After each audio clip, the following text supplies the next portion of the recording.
आइए आज आप सब जानेंगे वर्ष 2025 में निर्जला एकादशी का व्रत कब धारण किया जा रहा है। तो जानेंगे व्रत के शुभ मुहूर्त के बारे में, पारण का समय क्या होगा, पारण किस चीज से किया जाएगा, निर्जला एकादशी व्रत में क्या करना चाहिए, भगवान को किस वस्तु का विशेष करके भोग लगाना चाहिए, इस दिन क्या करना चाहिए नहीं करना चाहिए। तो आइए जानते हैं इन सबों के बारे में। आप सभी भक्तों को निर्जला एकादशी व्रत की ढेर सारी शुभकामनाएं। आप सभी के जीवन में लक्ष्मी नारायण की कृपा से आप सभी को सभी प्रकार के सुख और समृद्धि की प्राप्ति हो। ज्येष्ठ मास शुक्ल पक्ष में पड़ने वाली एकादशी को निर्जला एकादशी के नाम से जाना जाता है। यह व्रत त्रिदेव व्रत माना गया है। इस दिन विशेष प्रकार से भगवान विष्णु, माता लक्ष्मी की पूजा करनी चाहिए। यह व्रत सभी 24 एकादशियों व्रत का पुण्य फल प्रदान करने वाला है। जो भी भक्तजन प्रत्येक मास की एकादशी का व्रत नहीं धारण कर पाते हैं, वो अगर केवल वर्ष में एक निर्जला एकादशी का व्रत धारण कर लेते हैं, व्रत में नियमों का पालन कर लेते हैं, तो उन्हें सभी एकादशियों का पुण्य फल प्राप्त होता है। इस व्रत के प्रभाव से स्त्री हो अथवा पुरुष, सभी के मंदराचल जैसे भीषणतम पाप नष्ट हो जाते हैं तथा सभी प्रकार के पुत्र, धन, सुख, समृद्धि आदि की प्राप्ति होती है। इस व्रत में गोदान करना, गोदान देने की सामर्थ्य न हो तो तांबा, पीतल या मिट्टी का पानी का भरा हुआ घड़ा, उसमें थोड़ा सा सोना छोड़ करके और उसे नवीन वस्त्र से लपेट करके श्रद्धा पूर्वक ब्राह्मण को दान देनी चाहिए। इस प्रकार जलदान देने और स्वयं व्रत समाप्ति तक जल न ग्रहण करने वाले प्राणियों को एक एक क्षण में कोटि कोटि गोदान देने का पुण्य फल प्राप्त होता है। इस दिन यज्ञ, दान एवं जपादि कार्य करने वाले को अक्षय फल की प्राप्ति होती है तथा अंत में भगवान विष्णु के धाम की प्राप्ति होती है। इस व्रत में दिन रात्रि निर्जला रह करके व्रत को धारण करना चाहिए। इसमें अन्न और जल दोनों का ही त्याग करना पड़ता है। निर्जला एकादशी तिथि प्रारंभ समय 6 जून 2025 दिन शुक्रवार सुबह 6:34 और एकादशी तिथि की जो समाप्ति है वह 7 जून 2025 दिन शनिवार सुबह 4:50 पे एकादशी तिथि की समाप्ति है और द्वादशी तिथि समाप्त जो कि 8 जून 2025 दिन रविवार सुबह 7:20 पे द्वादशी तिथि की समाप्ति है। वैष्णवों को द्वादशी युक्त एकादशी का व्रत धारण करना चाहिए। ऐसे में इस बार एकादशी का व्रत 2 दिन पर रहा है। 6 जून को अस्मार्थ के लिए जो कि एकादशी का व्रत है और 7 जून को वैष्णवों के लिए एकादशी का व्रत धारण किया जाएगा। एकादशी व्रत पारण के लिए बतलाया गया है कि हरिवासर समाप्त होने के बाद व्रत का पारण करना चाहिए और द्वादशी में करनी चाहिए। 7 जून को हरिवासर समाप्त होने का समय सुबह 11:28 पे हरिवासर समाप्त होगा। ऐसे में जो भी भक्तजन 6 जून को व्रत धारण करने वाले हैं वो सभी 7 जून शनिवार के दिन व्रत का पारण दोपहर 1:44 से शाम 4:31 तक व्रत का पारण करेंगे और जो भी 7 जन को व्रत धारण करने वाले हैं वो सभी 8 जून को व्रत का पारण सुबह 5:25 से सुबह 7:15 तक व्रत का पारण करेंगे। निर्जला एकादशी व्रत का पारण तिलेन पारणम यानी कि तिल से व्रत का पारण है।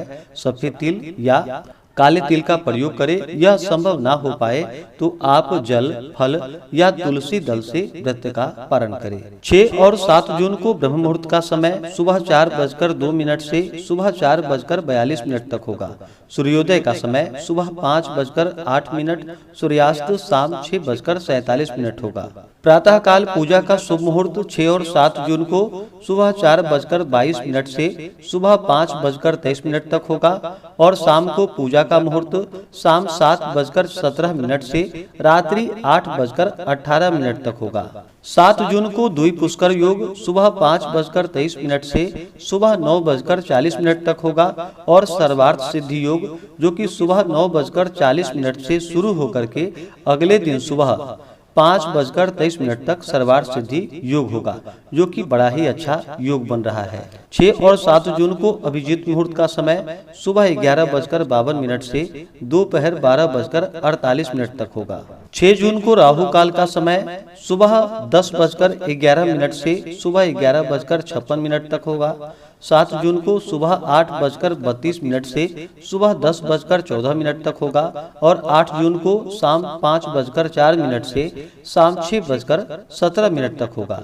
राहु काल समय के दौरान कोई भी शुभ कार्य या नया कार्य नहीं करना चाहिए, इस बात का ध्यान रखें। जो भी व्रती हैं, व्रत को धारण करने वाले हैं, उन्हें दशमी के दिन से व्रत में नियम का पालन करना चाहिए। दशमी तिथि के दिन शुद्ध और सात्विकता का पालन करें। ब्रह्मचर्य का पालन करते हुए एकादशी व्रत का स्मरण करते हुए सूर्यास्त से पहले ही दशमी तिथि के दिन भोजन ग्रहण कर ले। रात्रि एकादशी व्रत और भगवान विष्णु के नामों का स्मरण करते हुए सोए।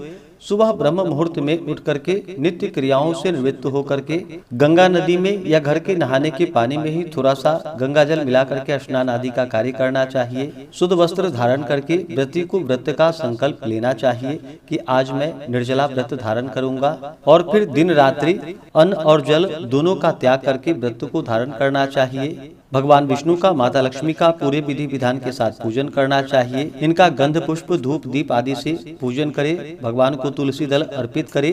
काले तिल चढ़ाएं। नैवेद्य में दूध से बने हुए वस्तु, अभी के मौसम में मिलने वाले ऋतु फल आदि का भोग लगाए। विशेष करके इस दिन भगवान को ककड़ी का भोग लगाए। जल से आचमनी करवाएं। मुख शुद्धि के लिए पान पत्र, सुपारी, लौंग, इलायची के साथ में अर्पित करें। इस प्रकार करके एकादशी की रात्रि जागरण करते हुए समय को व्यतीत करना चाहिए। इस प्रकार भगवान का पूजन करें। एकादशी व्रत का कथा श्रवण करें। भगवान की आरती करें। इस दौरान विष्णु सहस्त्र नाम, विष्णु चालीसा, पुरुषोक्त आदि का पाठ या श्रवण करें। भगवान विष्णु के नामों का स्मरण करें। ओम नमो भगवते वासुदेवाय या श्री कृष्ण गोविंद हरे मुरारी आदि जप जहाँ तक हो सके करते रहें और एकादशी की रात्रि जागरण करते हुए समय को व्यतीत करें। द्वादशी की सुबह उठ करके स्नान करके शुद्ध वस्त्र धारण करके भगवान का पूजन और आरती कर ले। ब्राह्मणों को भोजन करवाए। ब्राह्मणों को दान और दक्षिणा दे। समय के अनुसार फिर व्रत का पारण करना चाहिए। इससे व्यक्ति के सभी प्रकार के ताप और पाप नष्ट होते हैं तथा भगवान विष्णु की विशेष कृपा प्राप्त होती है। व्रती को व्रत के दौरान किसी के ऊपर क्रोध नहीं करनी चाहिए। अपने मन में किसी के प्रति ईर्षा या द्वेष का भाव नहीं लाना चाहिए। ब्रह्मचर्य का पालन करना चाहिए। इस व्रत में दिन रात्रि निर्जला रहकर के व्रत को धारण किया जाता है। अगर किसी भक्त के प्राणों पर संकट बन आ पाए तो ऐसी अवस्था में जो कि गौ की आकार में आकर के जिस प्रकार से गौ पानी पीती है उस प्रकार से एक थाली में जल रख करके अपने घुटनों के बल बैठ करके उसके बाद गौ के आकार में आकर के जल ग्रहण करना चाहिए। अगर प्राणों पर संकट बन आए तो ऐसा करना चाहिए, नहीं तो इस व्रत में अन्न और जल दोनों का ही त्याग करने का बतलाया गया है। इसी प्रकार से ज्ञानवर्धक जानकारियाँ प्राप्त करते रहने के लिए, व्रत पूजा के बारे में जानने के लिए, कथा को सुनने के लिए चैनल पे अगर आप पहली बार आए हैं तो चैनल को लाल बटन दबा करके सब्सक्राइब करें। साथ में बेल आइकन घंटी को दबाएं ताकि आने वाली वीडियो का नोटिफिकेशन आपको समय से मिलता रहे।